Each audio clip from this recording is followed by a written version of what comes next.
বন্ধুরা সবাই কেমন আছো? আশা করি ভালো আছো।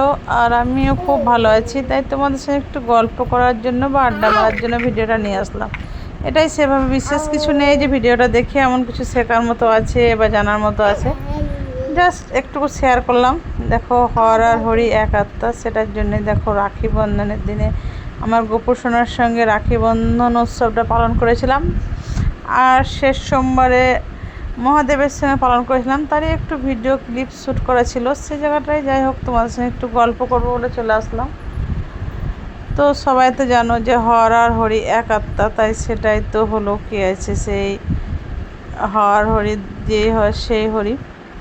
হ্যাঁ, তাই মহাদেব আর গোপাল দুটোরই ভিডিও ক্লিপ দুটো নিয়ে একসঙ্গে জয়েন করে দুদিনের একটু গল্প করতে চলে আসলাম। অনেক দিন দেখো বড় ভিডিও নিয়ে আসিনি তোমাদের সামনে, বা তোমাদের সামনে গল্প করা বা আড্ডা দেওয়া এটাও হয়নি। তো কী আর করবো বলো, ভিডিও শ্যুট করার মতো সেভাবেও কোনো টাইমও পাইনি, আর বসে ফাঁকাও নেই, আবার আছিও বলা যায়। সব মিলে যাই হোক ভাবলাম একটু তোমাদের সঙ্গে গল্প করে নিই। দেখো, এটা ছিল রাখির দিনের উৎসব। আমি আমার গোপু সোনার হাতে রাখি পরিয়ে দিয়ে যাই হোক আমি রাখি উৎসবটা পালন করলাম। কারণ আমার ভাই তো দূরে থাকে, বাইরে থাকে, বা আমার বন্ধু বান্ধব যারাই আছে রাখি বন্ধন যাদের সঙ্গে হয় সেভাবে কেউ কাছে নেই। সেই জন্যে দেখলাম আমি গোপাল সোনার সঙ্গে রাখি বন্ধনটা সেরে ফেলি। বা ছেলে মেয়েও বা নেই, মেয়ে ছিল তো ছেলে নেই বাড়িতে, কেউ না কেউ যাই হোক অপুরও কাছে পরিপূর্ণতা নেই। সেই ফাঁকে ভাবলাম আমার গোপাল সোনার সঙ্গে রাখি বন্ধনটা সেরে নিই, তো সবার সব কিছুই পরিপূর্ণ হয়ে যাবে। কারণ ঈশ্বর চাইলে তো সব কিছুই সম্ভব। সেই জন্যে দেখো আমি গোপালের হাতে রাখিটা পরিয়ে দিয়ে গোপালকে মিষ্টি মুখ করে দিয়েছি। আর দেখো, এটা হচ্ছে সোমবারের সকাল। সোমবারের সকালে স্নান করে প্রথমেই কিন্তু রান্নাঘরে চলে এসেছি, কারণ অনেকটাই ব্যস্ত জীবন তো আছে, মেয়েদের জীবন তো রান্নাঘরের মধ্যেই ব্যস্ত বেশি।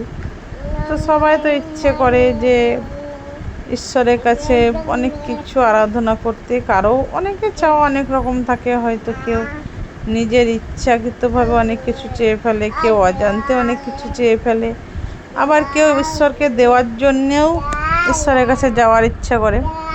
কিন্তু হয়তো কি আমিও হয়তো সেরকমই একজন, হয়তো আমি ঈশ্বরের কাছে কিছু চাইতেও পারি, আবার ঈশ্বরের কাছে কিছু না চেয়েও অনেক কিছু চেয়ে নিতে পারি, আবার ঈশ্বরের জন্য একটুকু নিজেকে উৎসর্গ করার আশাতেও যেতে পারি। কিন্তু তবুও তার আগে যাই হোক রান্নাঘরে কাজগুলো সারতেই হবে, কারণ সংসারে যখন মায়ায় বদ্ধ করে পাঠিয়েছেন ঈশ্বর, তো সংসারের কাজগুলো তো সারতে হবে। তাই দেখো সকালবেলায় সোমবার সকালটা ছিল একটু ব্যস্ত জীবন, কারণ আমার মেয়ে আর বরমশাই এরা দুজনেই বাইরে যাওয়ার ছিল।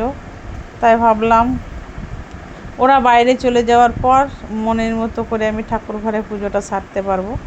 তাই ওদের খাওয়া দাওয়ার ব্যবস্থাটা ঠিকঠাক করে দেওয়ার জন্য রান্নাঘরে চলে আসলাম। আর সোমবার তো শ্রাবণ মাসের সোমবার নিরামিষ রান্না, সেটাই ভাবলাম রান্নাটাও করে নেওয়া যায়। স্নান করেছি, ঠিক আছে, কোনো ব্যাপার নেই, রান্না করার পর পুজোটা সেরে নেওয়া যাবে।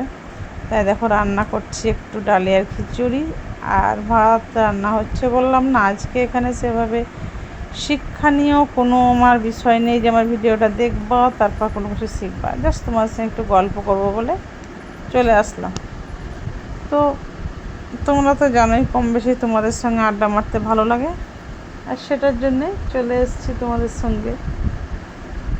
রান্নাঘরে কাজটা সেরে চলে আসলাম আমি ঠাকুর ঘরে। ঠাকুর ঘরে আমার যতটুকু আছে দেখো, আমার মহাদেবের যে শিবলিঙ্গটা আছে সেটাকে আমি একটু অভিষেক করার জন্যে ওকে হলুদ দিয়ে স্নান করিয়ে ঘি মধু গঙ্গা জল সব কিছু দিয়ে, বাদ বাকি যাই হোক লাগে কে কী দিয়ে সমর্পণ করো সেটা বলছি না, কারণ তোমাদেরকে কিছুই জ্ঞান দেবো না বা কিছুই জানাবো না। আগেই বলেছি এখান থেকে তোমাদেরকে কোনোটাই ফলো করতে বা দেখতে কিছুই বলবো না, কারণ আমার কথাগুলো যদি ভালো লাগে তো একটু শুনবা, বা আমার কথাগুলো যাই হোক মন দিয়ে একটু শুনলে, আমাকে বন্ধু ভাবলে, যাই হোক আমার গল্প যেটা করেছি তোমার সাথে সেটাই শোনার জন্য। তো দেখো এর মধ্যে কিন্তু আমার দিদি ভাই আছে আমার সঙ্গে, কান্না করতে করতে সব কিছুই ভণ্ড করে দিয়েছে। কি আর করবো বলো। তো সোমবারের দিনকে দেখো এভাবেই পুজোটা সেরে নিলাম। আর যেটুকু পেরেছি, ঈশ্বর যেটুকু জোগাড় করে দিয়েছে সেটুকুই ঠাকুরের সেবায় ভোগে লাগিয়ে দিয়েছি। তো যাই হোক খুব সুন্দরভাবে বাড়ির কাজ প্রথমে সারার পরে ঠাকুর ঘরের কাজটা সেরে নিলাম। কেমন হয়েছে অবশ্যই